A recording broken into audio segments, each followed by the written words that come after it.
दोस्तों स्वागत है आपका बिहार न्यूज़ में। दोस्तों मैं हूं फिरदौस गनी और आप देख रहे हैं केडीवी लाइव। दोस्तों आज हो चुका है 20 नवंबर 2021। तो आज की बिहार की टॉप न्यूज़ लेकर आए हैं आपके लिए। दोस्तों वीडियो स्टार्ट करने से पहले आपसे रिक्वेस्ट है, अगर आप नए आए इस चैनल पर तो फिर चैनल को सब्सक्राइब करके बेल आइकन को भी प्रेस कर दीजिए और साथ में वीडियो को लाइक कर दीजिए, अपने दोस्तों के साथ शेयर भी कीजिए। तो चलिए दोस्तों स्टार्ट करते हैं आज की पूरे बिहार की टॉप न्यूज़। दोस्तों आज सबसे पहले बात करते हैं कि मोदी सरकार ने बीते साल लागू किए गए 3 कृषि कानूनों को वापस लेने का फैसला कर लिया है। जहां ये ऐलान खुद प्रधानमंत्री नरेंद्र मोदी ने कल किया है, आपको भी शायद मालूम हो गया होगा। जहां इधर प्रधानमंत्री के फैसले पर लगातार पक्ष और विपक्ष के नेताओं की प्रतिक्रिया सामने आ रही है। इसी क्रम में बिहार के मुख्यमंत्री नीतीश कुमार ने प्रतिक्रिया दी है। पत्रकारों से बात करते हुए मुख्यमंत्री नीतीश कुमार ने कहा कि ये तो प्रधानमंत्री नरेंद्र मोदी का निर्णय और केंद्र सरकार ने इसे लाया है और पार्लियामेंट में पास कराया, 3 कानून बनाया। अब प्रधानमंत्री ने खुद ही घोषणा कर दी है कि अगले सेशन में हम इसे विड्रॉ करेंगे, यानी कि निरस्त करेंगे। यह निर्णय तो उन्हीं का है, इस मामले में कोई भी हम प्रतिक्रिया नहीं देंगे। यह प्रधानमंत्री के इस फैसले के बाद बिहार के नेता प्रतिपक्ष तेजस्वी यादव और उनके सहयोगियों ने भी अपनी प्रतिक्रिया दी है। नेता प्रतिपक्ष तेजस्वी यादव ने कहा है कि यह किसान की जीत है, देश की जीत है। ये पूंजीपतियों, उनके रखवालों, नीतीश भाजपा सरकार और उनके अहंकार की हार है। दुनिया के सबसे शांतिपूर्ण और लोकतांत्रिक किसान आंदोलन ने पूंजीपरस्त सरकार को झुकने पर मजबूर कर दिया। आंदोलन जीवियों ने दिखा दिया है कि एकता में शक्ति है। देश में व्याप्त बेरोजगारी, महंगाई, निजीकरण के खिलाफ हमारी जंग जारी रहेगी। बीजेपी उपचुनाव हारे तो उन्होंने पेट्रोल डीजल पर दिखावट ही सही लेकिन थोड़ा सा टैक्स तो कम किया। अब बीजेपी को उत्तर प्रदेश, उत्तराखंड, पंजाब की हार के डर से तीनों काले कृषि कानून वापस लेने पड़े हैं। इसे लेकर अब आरजेडी प्रमुख लालू प्रसाद यादव ने भी किसानों को बधाई दी है और इसे लोकतंत्र की जीत बताया है। साथ ही लालू प्रसाद यादव ने मोदी सरकार पर भी जमकर बरसे हैं। दोस्तों अब एक खबर बिहार से ही आ रही है जो आपको खुश कर देगी। अगर आप बिहार के रहने वाले हैं तो आप खुश हो जाइए, क्योंकि अब बिहार के 20 शहर मेट्रो सिटी बनेंगे। साथ ही मल्टी स्टोरी बिल्डिंग, हॉस्पिटल का निर्माण ग्रामीण क्षेत्र में भी नक्शा पास करना जरूरी होगा। जी हां, बिहार के 20 शहरों को मेट्रो सिटी के रूप में विकसित करने की योजना बनाई है, जिसके तहत 4392 वर्ग किलोमीटर क्षेत्रफल में नए कॉलोनी का विकास करने के साथ ही यातायात, school, college, hospital, park, multi storage building के साथ ही अन्य सुविधाएं दी जाएगी। इससे पहले 13 बड़े शहरों को विकसित करने की योजना पहले से ही तैयार है, जिसमें पटना, गया, बोधगया, राजगीर, आरा, मुजफ्फरपुर, बिहार शरीफ, सहरसा, पूर्णिया, छपरा, दरभंगा, मुंगेर और बेगूसराय शामिल है। इसमें पटना का मास्टर प्लान तैयार किया जा चुका है, जिसके तहत 1163 वर्ग किलोमीटर का क्षेत्रफल को विकसित करने की योजना है। 20 शहरों को विकसित करने के साथ ही आवास, पानी, बिजली, सड़क सहित अन्य सुविधाओं में भी बदलाव किया जाएगा। ग्रामीण क्षेत्रों में बेहतरीन बसें, घरों को शहरी क्षेत्र के मुताबिक कॉलोनी में विकसित किया जाएगा। प्रत्येक मकान का नक्शा पास करना अनिवार्य है। मकानों पर QR कोड लगेगा, जिससे पेयजल, कूड़ा उठाव सहित दूसरी सुविधाओं की मॉनिटरिंग की जा सके। सड़कों को सिंगल और डबल लेन में विकसित किया जाएगा। दोस्तों अब बात करते हैं कि स्वतंत्र think tank Indian police foundation ने सभी राज्यों की पुलिस को लेकर सर्वे किया है। इस सर्वे में बिहार और यूपी के पुलिस को सबसे खराब बताया गया है।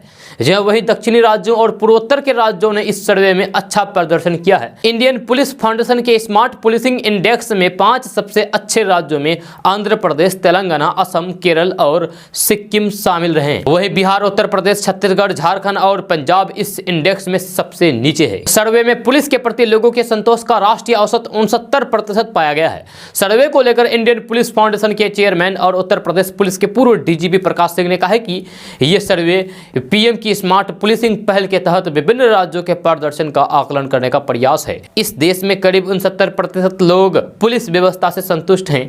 ये देखकर काफी खुशी होती है। हमें उम्मीद है कि जहां भी कमियां होगी, यह सर्वेक्षण राज्यों को बेहतर करने के लिए प्रेरित करेगा। दोस्तों अब बात करते हैं कि बिहार में उपभोक्ताओं के बैंक खाते में रसोई गैस की सब्सिडी नियमित रूप से नहीं पहुंचने से उपभोक्ता परेशान है, ग्राहक परेशान है। ऐसी खबरें सामने आई है कि कुछ उपभोक्ताओं के खाते में बहुत कम पैसे गया है तो कुछ के खाते में गया ही नहीं है। हालांकि कुछ उपभोक्ताओं के खाते में नवंबर में भी सब्सिडी की राशि भेजी गई है। कई तरह के बातें सामने आने से ग्राहकों के बीच भ्रम की स्थिति पैदा हो गई है। IOC ने भी माना है कि फिलहाल रसोई गैस सब्सिडी की भुगतान में कुछ परेशानी बनी हुई है। वहीं इस मामले मामले में आईओसी की ओर से कहा गया है कि रसोई गैस सब्सिडी भुगतान के लिए नया सिस्टम तैयार किया गया है। इस नए सिस्टम के जरिए अभी सुचारू रूप से काम नहीं हो पा रहा है, इसी वजह से परेशानी हो रही है। जब पहले की तुलना में बहुत सुधार हुआ है। सितंबर तक की सब्सिडी उपभोक्ताओं के खाते में भेजी जा चुकी है, जहां अन्य महीनों की रसोई गैस सब्सिडी भी जल्द ही मिल जाएगी। मिली जानकारी के मुताबिक 79 रुपए प्रति सिलेंडर सब्सिडी दी जा रही है। आपको बता दूं कि बिहार एलपीजी डिस्ट्रीब्यूटर्स एसोसिएशन के महासचिव डॉक्टर राम नरेश सिन्हा ने कहा है कि सब्सिडी की राशि मिलने में कुछ परेशानी थी, अब बहुत सुधार हो चुका है। जल्द ही नियमित रूप से उपभोक्ताओं को सब्सिडी की राशि मिलने लगेगी। तो आपसे फिर से सवाल यही है कि क्या आपके भी खाते में सब्सिडी की राशि आती है या नहीं? नीचे कमेंट बॉक्स में कमेंट करके हमको जरूर बताइए। दोस्तों, इस वक्त की बड़ी खबर बिहार के बेगूसराय और सारण से सामने आ रही है, जहां नदी में स्नान के दौरान 6 लोग डूब गए। जब बेगूसराय में बूढ़ी गंडक में डूबने से 3 लोगों की जान चली गई है। यह घटना नवाकोठी थाना क्षेत्र के नौकोठी काली स्थान के पास बूढ़ी गंडक की है। मिली जानकारी के मुताबिक सभी बूढ़ी गंडक नदी में स्नान कर रहे थे, तभी उसमें से एक युवक गहरे पानी में चला गया, जिसको बचाने के क्रम में एक महिला समेत 4 युवक पानी में गए और सभी लोग डूबने लगे। ग्रामीणों की तत्परता से महिला एवं अन्य सभी को निकाला गया, जिसमें 2 युवक की जान चली गई एवं 1 युवक लापता है। दोस्तों, अब बात करते हैं कि प्रधानमंत्री नरेंद्र मोदी द्वारा तीनों कृषि कानूनों की वापसी की घोषणा किए जाने के बाद अब सोशल मीडिया में धारा 370 और सीएए को लेकर सवाल उठने लगे हैं। दरअसल 7 सालों में पहली दफा सरकार ने विरोध प्रदर्शन के कारण किसी कानून को वापस लिया है। ऐसे में लोग सवाल कर रहे हैं कि क्या अगली बारी धारा 370 और सीएए को रद्द करने की होगी। इस घोषणा के बाद अब जम्मू कश्मीर से धारा 370 को वापस लागू करने और सीएए को वापस लेने की मांग तेज होने लगी है। हालांकि कुछ ऐसे लोग भी हैं जो कृषि कानूनों के वापसी लिए जाने के समर्थन में नहीं हैं, जहां उन्होंने सरकार पर तंज कसते हुए कहा कि चुनाव के चक्कर में धारा 370 बहाल करने और सीएए रद्द करने का फैसला भी मत कर लीजिएगा। जब वहीं एआईएमआईएम के अध्यक्ष असदुद्दीन ओवैसी ने लोगों को सीएए के विरोध में चलाए गए अभियान को याद दिलाया। ओवैसी ने कहा कि प्रधानमंत्री कभी भी जन आंदोलन को हराने में कामयाब नहीं हुए हैं, सिर्फ उत्पीड़न किया है। ओवैसी ने एक ट्वीट संदेश में कहा कि चुनाव और कानूनों के खिलाफ अभियान ने प्रधानमंत्री को फिर से सोचने पर मजबूर कर दिया है। वे कभी भी एक जन आंदोलन को हराने में कामयाब नहीं हुए हैं, सिर्फ उत्पीड़न किया है। सीएए विरोधी अभियान से राष्ट्रीय स्तर पर एनआरसी लागू करने की बातों को विराम लग गया था। सीएए के नियमों को बनाया जाना अभी भी बाकी है। किसान आंदोलन को सफलता मिली है। तो आप जो वीडियो देख रहे हैं, तो आपसे सवाल यह है कि क्या सीएए और एनआरसी को मोदी सरकार वापस लेगी या नहीं? ये भी कमेंट बॉक्स में कमेंट करके आप हमें जरूर बताइए। दोस्तों, अब बात करते हैं कि देश के कई आईएएस अधिकारी अपने ट्विटर अकाउंट पर कई ऐसी तस्वीरें शेयर करते हैं जो देखते ही देखते वायरल होने लगती है। इन दिनों ऐसे ही एक तस्वीर आईएएस रमेश घोपल ने शेयर की है। तस्वीर के साथ लिखा है कि तजुर्बा है मेरा, मिट्टी की पकड़ बहुत मजबूत होती है, संगमरमर पर तो हमने पांव फिसलते देखे हैं। 3 तस्वीरों में दिख रहा है कि आईएएस अधिकारी बुजुर्ग व्यक्ति के साथ पाथली मारकर जमीन पर ही बैठा हुआ है। रमेश घोपल की इस तस्वीर के सोशल मीडिया पर काफी तारीफ हो रही है। रमेश घोपल अभी झारखंड में राष्ट्रीय ग्रामीण स्वास्थ्य मिशन के डायरेक्टर हैं। वे 2012 बैच के आईएएस हैं और महाराष्ट्र के रहने वाले हैं। मीडिया रिपोर्ट्स के मुताबिक रमेश घोपल अपनी इनोवा से नीचे उतरते हैं और गांव के एक बुजुर्ग के पास जाते हैं, फिर उससे कुछ बातचीत करना शुरू कर देते हैं। इसी दौरान वे उसके साथ जमीन पर ही बैठ जाते हैं। फिर दोनों के बीच काफी लंबी बातचीत होती है। कई मौके तो ऐसे भी आते हैं जब दोनों के बीच ठहाके भी लगते हैं। आपका इस आईएएस ऑफिसर के बारे में क्या कहना है? नीचे कमेंट बॉक्स में एक प्यारी सी कमेंट जरूर कीजिए। दोस्तों, बिहार की राजधानी पटना से अच्छी खबर सामने आ रही है। ताज़ा रिपोर्ट्स के मुताबिक south Bihar power distribution company की उपभोक्ताओं को बिजली बिल से संबंधित कोई भी परेशानी है तो उपभोक्ताओं को अपने व्हाट्सएप पर शिकायत कर सकते हैं। खबर के अनुसार कंपनी के महाप्रबंधक अरविंद कुमार ने सभी 11 अंचलों का व्हाट्सएप नंबर जारी किया है। साथ ही साथ कहा गया है कि अगर किसी व्यक्ति को बिजली से संबंधित कोई भी शिकायत है तो वे इस व्हाट्सएप नंबर पर अपनी शिकायत दर्ज करें। उन्होंने बताया है कि व्हाट्सएप पर आने वाली शिकायतों की निगरानी सभी अंचल और अधीक्षण अभियंता करेंगे। शिकायत आने के तुरंत बाद एक्शन लिया जाएगा और अधीक्षण अभियंता जल्द से जल्द आपको परेशानी से दूर करेंगे। जहां आपके मोबाइल स्क्रीन पर जो नंबर दिए गए हैं, यही नंबर जारी किया गया है। दोस्तों बात करते हैं कि बिहार में सरकारी स्कूलों में नामांकित 38% बच्चों को घरों में पढ़ाई में मदद नहीं मिल पाती है।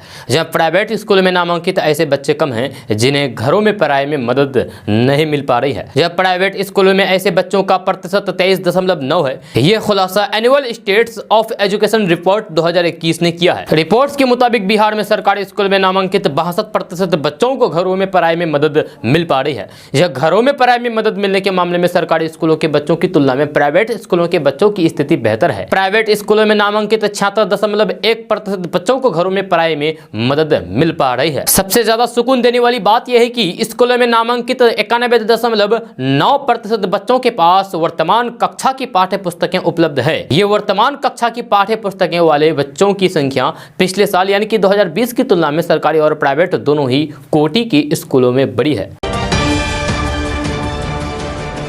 दोस्तों अब बात करते हैं कि एक सिगरेट पीने से आपकी जिंदगी का 6 मिनट कम हो जाता है। जी हाँ, विशेषज्ञों के अनुसार एक मध्यम आकार का सिगरेट पीने से लगभग 6 मिनट जिंदगी कम हो जाती है। सिगरेट में निकोटीन, टार, आर्सेनिक और कैडमियम सहित 4000 हानिकारक तत्व होते हैं। इसके अलावा वायु प्रदूषण, चूल्हे और चिमनी का धुआं भी हमारे फेफड़ों को नुकसान पहुंचाता है। COPD से बचने के लिए घर का लकड़ी वाला चूल्हा बंद करके लोगों को गैस चूल्हे पर आना होगा। इस बीमारी के प्रति लोगों को जागरूक करने के उद्देश्य से हर साल नवंबर के 30वें बुधवार को विश्व COPD दिवस मनाया जाता है। दोस्तों बात करते हैं कि चीन ने डोकलाम के पास भारत की जमीन पर कब्जा करते हुए 3 गांव बसा लिए हैं। यह मुख्य विपक्षी दल कांग्रेस ने गुरुवार को यह बातें कही है। यह कांग्रेस की ओर से कहा गया है कि चीन सीमा पर मोदी सरकार राष्ट्रीय सुरक्षा के साथ बेशर्मी दिखाते हुए एक अक्षम्य समझौता कर रही है। कांग्रेस ने कहा है कि इस मामले को लेकर प्रधानमंत्री नरेंद्र मोदी और रक्षा मंत्री राजनाथ सिंह की चुप्पी परेशान करने वाली है। कांग्रेस प्रवक्ता गौरव वल्लभ ने गुरुवार को प्रेस वार्ता में कहा है कि चीन ने डोकलाम के पास 4 गांव बसा लिए हैं और करीब 100 वर्ग किलोमीटर जमीन पर कब्जा कर लिया है। इसके बावजूद भी केंद्र की नरेंद्र मोदी सरकार चुप है। सरकार और पीएम अब इसको लेकर छुप नहीं सकते हैं, इनको इस पर जवाब देना ही होगा। कांग्रेस प्रवक्ता गौरव वल्लभ ने कहा है कि जो नई सैटेलाइट तस्वीर सामने आई है उनसे साफ है कि चीन बीते कुछ समय में भूटानी क्षेत्र में कई चीनी गांवों का निर्माण कर चुका है। करीब 100 वर्ग किलोमीटर यानी कि 25,000 एकड़ में कई गांव दिखाई दे रहा है। यह सब मई 2020 के बाद हुआ है। उन्होंने कहा कि डोकलाम में 2017 में भारत और चीन का आमना सामना भी हुआ था, जहां अब वहां चीन ने गांव बना लिए हैं। यह नया निर्माण भारत के लिए बहुत चिंताजनक है। इससे सीमा पर हमारे सैनिकों के लिए मुश्किल होगी। दोस्तों बात करते हैं कि बिहार सरकार ने सरकारी सेवा में रहते हुए मौत हो जाने पर परिजनों को अनुकंपा के आधार पर नौकरी देने के नियमों में फेरबदल कर दिया है। जब बिहार सरकार यानी कि नीतीश सरकार के सामान्य प्रशासन विभाग ने इसकी अधिसूचना जारी कर दी है। दरअसल सरकार ने अब प्रावधान कर दिया है कि अगर पति पत्नी दोनों सरकारी सेवा में हैं और उनमें से किसी एक की मौत हो जाती है तो भी उनके परिजनों को अनुकंपा के आधार पर नौकरी मिल सकती है। हालांकि इसमें एक शर्त भी जोड़ी गई है। हम आपको बता दें कि बिहार सरकार ने अनुकंपा के आधार पर नौकरी देने के लिए 1991 में नियमावली बनाई थी। जहां बिहार सरकार की ओर से 5 अक्टूबर 1991 को जारी अधिसूचना में कहा गया था कि पति पत्नी दोनों के सेवा में हो और उनमें से एक की मौत हो जाए तो फिर उनके परिजनों को अनुकंपा के आधार पर नौकरी नहीं दी जाएगी। लेकिन अब नीतीश सरकार ने इस नियम को पलट दिया है, अब नौकरी दी जा सकती है। यह सरकार ने अब इस प्रावधान को बदल दिया है। सरकार ने अनुकंपा के आधार पर नौकरी देने के मामले में नया आदेश जारी कर दिया है, निकाल दिया है।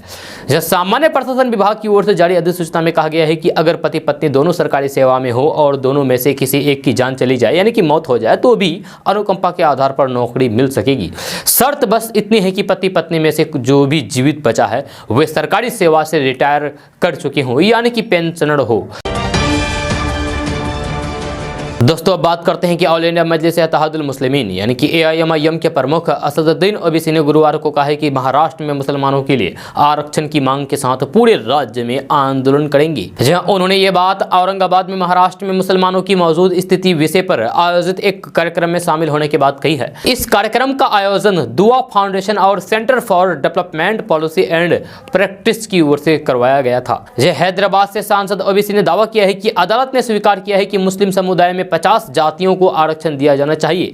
फिर भी सभी राजनीतिक दल मराठा समुदाय का समर्थन कर रहे हैं, लेकिन कोई भी मुसलमानों के लिए आरक्षण पर बात नहीं कर रहे हैं।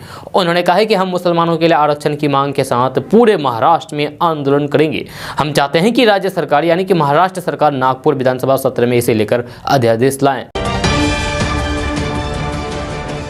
दोस्तों बात करते हैं कि प्रधानमंत्री किसान सम्मान निधि योजना के नियमों को सरकार ने बदल दिया है। सरकार ने पीएम किसान योजना में हो रहे फर्जीवाड़े के लिए इस कार्ड को अनिवार्य कर दिया है। अब किसानों को अन्य डॉक्यूमेंट्स के साथ राशन कार्ड भी देना होगा, ये अनिवार्य है। इसके बिना किस्त नहीं मिलेगी। राशन कार्ड का नंबर आने के बाद ही पति या फिर पत्नी या फिर परिवार के किसी एक सदस्य को पीएम किसान सम्मान निधि योजना का लाभ मिल पाएगा।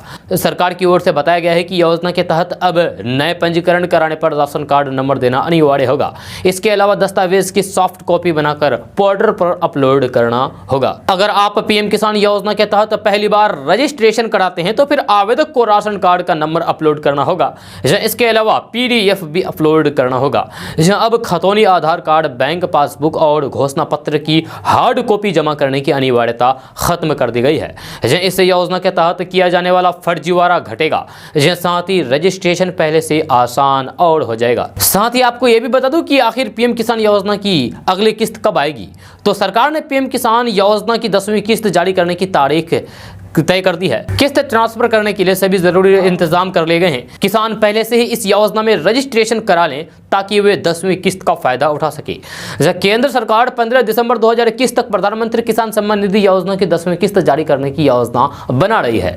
सरकार ने पिछले साल 25 दिसंबर 2020 को किसानों को पैसा ट्रांसफर किया था।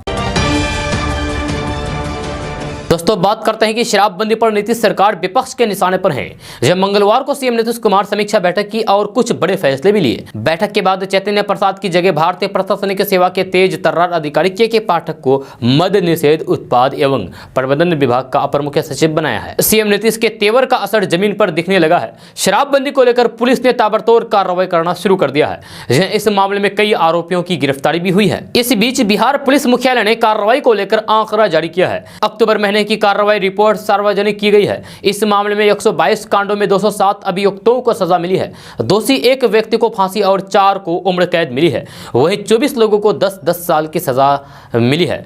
इस मामले में 61 लोगों को 10 साल से कम सजा मिली है, जबकि 57 लोगों को 2 साल से कम अवधि की सजा मिली है।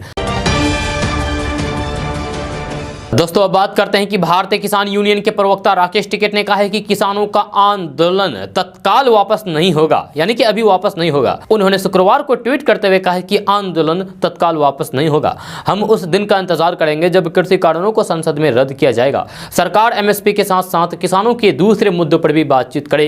जी हां, आपको बता दें कि प्रधानमंत्री नरेंद्र मोदी ने शुक्रवार को राष्ट्र के नाम संबोधन में तीनों विवादास्पद कृषि कानूनों को रद्द करने की घोषणा की और कहा कि उसके लिए 29 नवंबर से शुरू हो रहे संसद सत्र में प्रक्रिया शुरू की जाएगी। प्रधानमंत्री नरेंद्र मोदी ने पिछले करीब 1 साल से अधिक समय से विवादों में घिरे 3 कृषि कानूनों को वापस ले जाने की घोषणा की और इसके लिए संसद के आगामी सत्र में विधेयक लाया जाएगा। जब तीनों कृषि कानूनों के विरोध में किसान आंदोलन कर रहे थे, प्रधानमंत्री ने न्यूनतम समर्थन मूल्य यानी कि एमएसपी से जुड़े मुद्दों पर एक समिति बनाने की भी घोषणा की है। प्रधानमंत्री नरेंद्र मोदी ने शुक्रवार को गुरु नानक जयंती के अवसर पर राष्ट्र के नाम संबोधन में इस आशय की घोषणा की है। दोस्तों अब बात करते हैं कि बिहार में भी एक्सप्रेसवे की जाल बिछेगा। जब किसी भी गांव से 40 किलोमीटर की दूरी पर ये 4 लेन होगा। जब पटना कोलकाता एक्सप्रेसवे बिहार का पहला सबसे बड़ा एक्सप्रेसवे होगा। यही नहीं, बिहार सरकार बिहार के किसी भी गांव से 40 किलोमीटर की दूरी पर 4 लेन हो, इसकी कार्य योजना बना रही है। जब भारतमाला फेज 2 में जो बिहार की सड़कें शामिल की गई है वह पूर्वांचल एक्सप्रेसवे की तरह होगी। यह जानकारी पथ निर्माण मंत्री नितिन नवीन ने दी है। उन्होंने कहा कि पटना में बन रहा रिंग रोड का भारतमाला फेज 1 के तहत काम चल रहा है। काम पूरा होने पर पूर्वांचल एक्सप्रेस जैसे सड़कें पटना में भी दिखेंगे। मंत्री भाजपा दफ्तर में आम लोगों की समस्या सुनने के बाद पत्रकारों से ये बात की है। दोस्तों अब बात करते हैं कि बृहस्पतिवार को बिहार के उद्योग मंत्री सैयद शाहनवाज हुसैन ने कहा है कि खादी ग्रामोद्योग को बढ़ावा देकर बिहार में जल्द ही खादी नीति बनाई जाएगी। उन्होंने कहा है कि इससे रोजगार सृजन करने में भी बहुत सहायता प्राप्त होगी। बिहार प्रदेश खादी ग्रामोद्योग बोर्ड द्वारा आयोजित प्रदेश की खादी एवं ग्रामोद्योग संस्थानों की बृहस्पतिवार को ये समीक्षा बैठक हुई, जिसमें उद्योग मंत्री शाहनवाज हुसैन भी शामिल हुए। इस मीटिंग में बिहार के खादी ग्रामोद्योग में रोजगार सृजन को तेज करने को लेकर व्यापक बातचीत हुई है। दोस्तों अब बात करते हैं कि बिहार में अभी भी मौसम बहुत तेजी के साथ दिन प्रतिदिन करवट ले रहा है। जब बिहार की राजधानी पटना समेत बिहार का तापमान सूरज बढ़ते ही काफी तेजी के साथ गिर रहा है। जब सीमांचल, मिथिलांचल और बिहार की राजधानी पटना समेत बिहार का पारा सूरज ढलते ही काफी तेजी से नीचे गिर रहा है। वहीं दिन के 10 बजे के बाद वातावरण में गर्मी बढ़ रही है। यह स्थिति स्वास्थ्य के दृष्टिकोण से बेहद संवेदनशील है। जहाँ अभी मौसम और सर्द होने के आसार हैं। बिहार की राजधानी पटना मौसम विज्ञान केंद्र के वैज्ञानिक संजय कुमार का कहना है कि वर्तमान में राजधानी पटना एवं बिहार का मौसम काफी तेजी से बदल रहा है। दिन में गर्मी रह रही है, लेकिन जैसे ही सूरज ढलता है तापमान में तेजी से गिरावट आनी शुरू हो जा रही है। रात 8 बजे तक तापमान काफी गिरता जा रहा है। दोस्तों बात करते हैं कि लालू प्रसाद यादव 22 नवंबर को राबड़ी देवी के साथ बिहार आ रहे हैं, पटना पहुंचेंगे। आपको बता दें कि 23 नवंबर को लालू प्रसाद यादव को सीबीआई की विशेष अदालत में चारा घोटाले के मामले में पेश होना है। इस संबंध में न्यायालय ने बांका से 46 लाख रुपए फर्जी निकासी मामले में सभी अभियुक्तों को न्यायालय में पेश होने का आदेश दिया है। यह चारा घोटाले मामले की सुनवाई कर रहे स्पेशल जज ने 23 नवंबर को बिहार के पूर्व मुख्यमंत्री लालू प्रसाद यादव समेत 28 आरोपियों को अदालत में उपस्थित होने का आदेश दिया है। ऐसे में एक बार फिर से लालू प्रसाद यादव को बिहार आने की सूचना मिल रही है। दोस्तों अब बात करते हैं कि बिहार में खेतों में पुआल जलाने पर रोक है। इसके लिए प्रशासन एवं सरकार की ओर से कई कवायद भी की गई है। किसानों को जागरूक किया जा रहा है, लेकिन कई किसान मानने को तैयार नहीं है। हालांकि अब सख्ती की जाने लगी है। कैमूर जिले के 3 किसानों पर पुआल जलाने के मामले में यानी कि पराली जलाने के मामले में कार्रवाई हुई है। 3 सालों के लिए उनका निबंधन पूरी तरीके से लॉक कर दिया है। अब उनको कृषि विभाग से संचालित यानी कि कृषि विभाग की तरफ से चलाए जा रहे किसी भी योजना का लाभ अगले 3 साल तक नहीं मिलेगा। इसके अलावा उनका फसल किसी भी क्रय केंद्र पर नहीं होगा। दोस्तों अब बात करते हैं कि पंचायत चुनाव में जिस प्रत्याशी ने मुखिया बनकर पूरे पंचायत की व्यवस्था को बेहतर करने का वादा किया था और कर्ज से लेकर लाखों रुपए पानी की तरह फूंक दिया था, पर चुनाव में मिली हार के बाद वह अपराधी बन गया, डकैत बन गया। जी हाँ, यानी कि मुखिया प्रतिनिधि डकैत बन गया और पंचायत चुनाव के दौरान लिए गए कर्ज को चुकाने के लिए लूट की घटना को अंजाम देने लगा। पुलिस ने लूट के 2 मामले में मुखिया प्रत्याशी मोहम्मद मसूद आलम को उसके सहयोगियों के साथ गिरफ्तार किया है। इस मामले पर विशेष जानकारी देते हुए किशनगंज एसपी कुमार आशीष ने बताया है कि 9 नवंबर को किशनगंज थाना के प्रेम पुल के पास करीब 5 बजे शाम में गैस एजेंसी के कर्मचारी से 1.5 लाख रुपए एवं कुछ देर बाद करीब 6:30 बजे बहादुरगंज थाना के अंतर्गत वावन टोली डायवर्सन पर बिशनपुर के सोना चांदी व्यवसायी के साथ हथियार के बल पर करीब 3 किलोग्राम चांदी के जेवर की लूट की घटना को अंजाम दिया गया था। इन दोनों घटनाओं का खुलासा कर लिया गया है और हैरानी की बात सामने आई है कि इसमें हाल ही में हुए पंचायत चुनाव में मुखियागिरी के लिए जनता से वोट मांगने वाले हारे हुए प्रत्याशी ने मुख्य भूमिका निभाई है। दोस्तों अब बात करते हैं कि पटना सहित सभी जिलों में रहने वाले लोग मुख्यमंत्री वृद्ध पेंशन योजना के लिए आवेदन कर सकते हैं।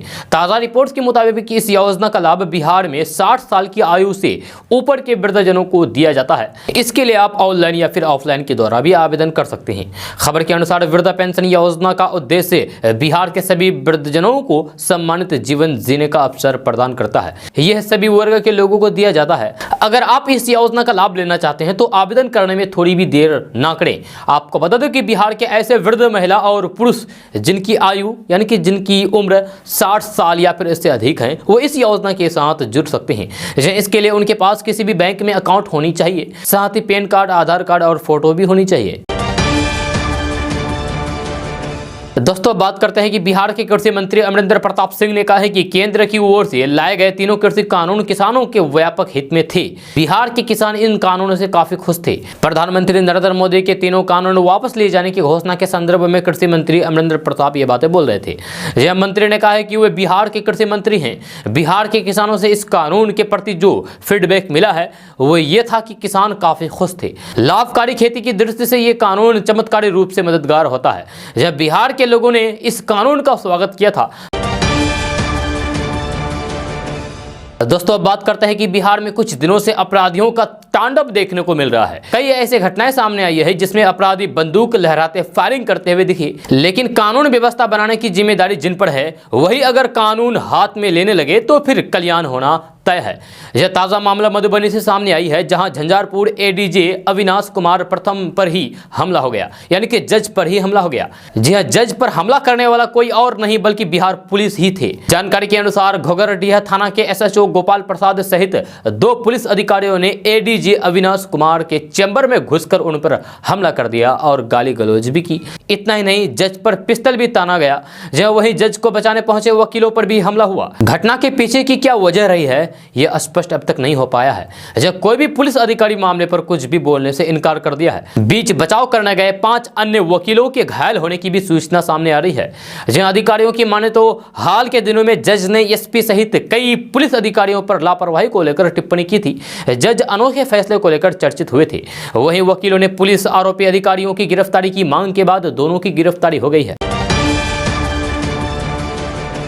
दोस्तों अब बात करते हैं कि बिहार बोर्ड ने बिहार के विभिन्न +2 स्कूलों और इंटर कॉलेजों में 11वीं में एडमिशन लेने के लिए होने वाले रजिस्ट्रेशन की लास्ट डेट बढ़ा दी है। आपको बता दूं कि पहले रजिस्ट्रेशन की आखिरी तारीख 18 नवंबर थी, जिसे बिहार बोर्ड ने बढ़ाकर 5 दिसंबर कर दिया है।